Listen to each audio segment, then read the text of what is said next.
Bonjour, j'espère que vous allez bien. Que de moments forts, n'est-ce pas?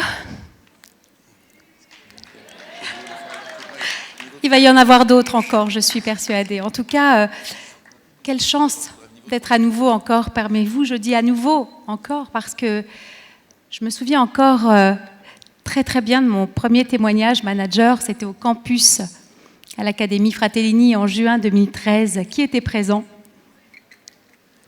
Super, bravo. Alors félicitations pour les nouveaux qui nous rejoignent et qui vivent pour la première fois cette atmosphère. Elle est intense.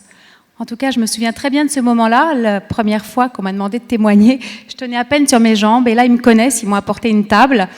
J'ai posé mes fiches. Alors mes fiches pour mes équipes, je ne peux pas m'en séparer, elles se moquent toujours. C'est vraiment une grande chance. En tout cas, que vous dire ? J'ai rencontré à la dernière Success Day à Villejuif une personne, alors elle se reconnaîtra peut-être. Elle m'a dit « Bonjour, vous allez bien? Ça fait très longtemps qu'on ne vous a pas vu sur scène. » Oups, ça chatouille un peu. Alors, je suis sur scène et je témoigne. Merci. Merci d'être là et de m'écouter. En tout cas, si j'avais dû suivre les bons conseils, vous les connaissez ces bons conseils?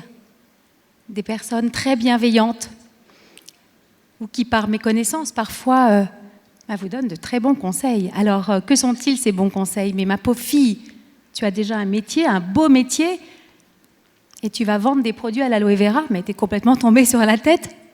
Ça vous parle? Mais attends, t'as été endoctrinée ou qu'est-ce qui se passe? C'est quoi ton truc? Attends, mais là, franchement, réalise, reviens sur Terre. Il y a quelque chose que je ne comprends pas. Enfin, bon, bref... Si je les avais suivis, ces bons conseils, eh bien, vous savez où je serais encore, en train d'endormir et d'être endormie par des patients que j'endors à longueur de journée.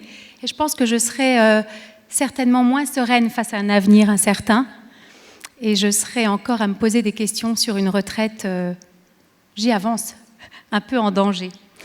Alors, en plus, je crois que le manque de confiance en moi aurait pu être un obstacle. Mais je l'ai décidé autrement. Alors il faut y croire à ce projet, n'est-ce pas, pour faire le premier pas. Vous n'êtes pas d'accord?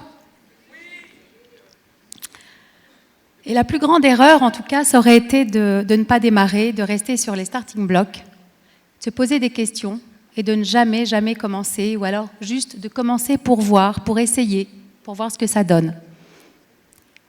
Moi, j'ai décidé de ne pas attendre que les circonstances soient favorables autour de moi pour commencer, croyez-moi. J'avais vraiment cette soif de, cette soif de liberté, vous savez, cette soif d'indépendance, celle que je n'avais pas, en tout cas. Cette soif de sortir du bloc, sortir de cette atmosphère un petit peu pesante, passionnante, mais pesante, et puis de dévorer le monde. Qui a envie de dévorer le monde ? Super, bravo. Alors, ça tombe bien, parce que, au décours d'un voyage, en 2004, j'ai rencontré Philippe. Et Philippe, il m'a proposé cette opportunité. 2004, souvenez-vous. Et comme la plupart d'entre vous, ou nous, eh bien, j'étais une très, très bonne cliente privilégiée, croyez-moi. Moi aussi, j'avais tous les produits à la maison, mais je pense que j'avais déjà fait le quart du métier, sans le savoir. Mais c'est tout, je me suis arrêtée là. Je pensais qu'il fallait avoir un talent, vous savez, un talent particulier que je n'avais pas. Vous savez, celui de connaître la terre entière ou de savoir vendre, chose que je ne savais absolument pas faire. Vous vous reconnaissez aussi, hein? Alors Philippe, tu as bien fait, je sais que tu m'entends, de ne pas insister, parce que ça ne sert à rien d'arroser un bonsaï, hein, ça ne le fait pas pousser. Il faut vraiment que le déclic, il vienne de vous, il vienne des tripes, il vienne de là, de l'intérieur. Et c'est ce déclic qui vous permet d'avoir des ailes, de sortir de votre zone de confort, d'y aller sans vous poser de questions. Juste ce qui vous permet d'y croire sincèrement. Alors je vous assure que ce syndrome de conviction, il a été plus fort que tout et c'est celui qui communique une énergie absolument incroyable et qui ne laisse aucune place au doute. Alors y croire, eh bien, ça ouvre juste les portes du succès, je crois, de la puissance. En tout cas, c'est l'essence même de l'action. Elles sont là, elles sont mignonnes. Je pense que c'est fini. C'est le carburant qui permet d'avancer, 2 minutes. Alors, il faut une sacrée dose. Alors là, j'en suis qu'au début, ça va être terrible. Il faut une sacrée dose de motivation, hein, n'est-ce pas, pour faire ce voyage, parce que la route est longue. Elle est longue et elle est sinueuse. Alors, lorsqu'on comprend qu'on est vraiment seul responsable de notre affaire, que l'on bâtit notre entreprise, eh bien, croyez-moi, ça prend une autre dimension complètement. Alors, inutile de blâmer, entre parenthèses, ces équipes qui n'avancent pas au même rythme que vous, ou le parrain ou la marraine qui n'est pas là en Algérie au moment où vous voulez faire une vente privée. Vous comprenez bien qu'en fait, ça doit venir de vous et que vous êtes seul responsable. En tout cas, notre rôle à jouer, c'est juste d'impulser, c'est juste d'accompagner le mieux possible, c'est juste de fédérer, voilà, au quotidien et de faire quelque chose de naturel de cette activité qui est vraiment une passion, qui doit être une passion en tout cas. On ne naît pas entrepreneur, on le devient et c'est la passion qui vous fait devenir ce que vous voulez être. Alors, faire force de cette expertise, François, mon premier manager qui est là, eh bien, je le félicite, on peut l'applaudir parce qu'il m'a donné des ailes. Il m'a donné des ailes pour aller plus haut, plus loin. C'est un grand cœur, c'est un homme d'une grande générosité et je crois que c'est vraiment quelqu'un de valeur. Alors, motiver le réseau, impacter, partage collectif, tout ça, eh bien, c'est cette détermination, cette conviction qui est le trio gagnant pour l'Eagle Manager.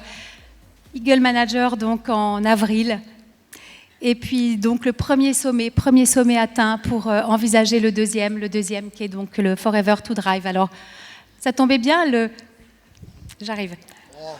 Je ne veux pas le regarder. Je veux pas le regarder. Attends, pousse-toi un tout petit peu. Je peux me mettre devant ? Ça va aller. Ne me retarde pas.